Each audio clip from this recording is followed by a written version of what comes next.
आज का टॉपिक बहुत इम्पोर्टेंट है, शादी के बाद दीन और दुनिया को बैलेंस कैसे करें। इस वीडियो में हम प्रैक्टिकल टिप्स और इस्लामिक पर्सपेक्टिव से समझाएंगे। चलिए स्टार्ट करते हैं।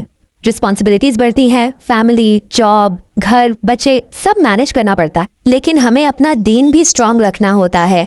ये दोनों चीजें जेडी नहीं बल्कि एक साथ चलती हैं। दीन का मतलब है अल्लाह के हुक्म, इबादत, दुआ, सलाम, और दुनिया का मतलब है हमारी डेली लाइफ, काम, रिस्क कमाना, फैमिली रिस्पॉन्सिबिलिटी। सिर्फ दुनिया पे फोकस करोगे तो दीन वीक हो जाएगा, और सिर्फ दीन पे फोकस करोगे तो दुनिया की जिम्मेदारियां इग्नोर हो सकती है। हाँ, इस्लाम हमें सिखाता है कि दोनों को निगाह में रख कर चलना चाहिए। तो ये टिप्स फॉलो करें, आप लोग की लाइफ भी एकदम हो जाएगी इजी। करते हैं स्टार्ट।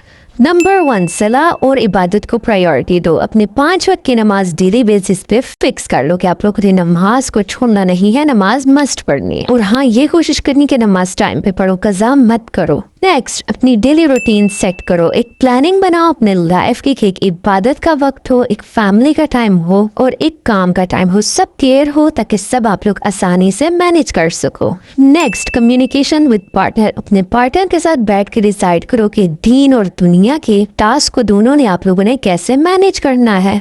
नेक्स्ट, फैमिली रिस्पॉन्सिबिलिटीज को इग्नोर ना करो। इस्लाम में फैमिली का ख्याल रखना भी एक इबादत है। घर वालों के साथ प्यार और सपोर्ट का एक रिलेशन बना ताकि आप लोग की लाइफ भी हो जाए आसान।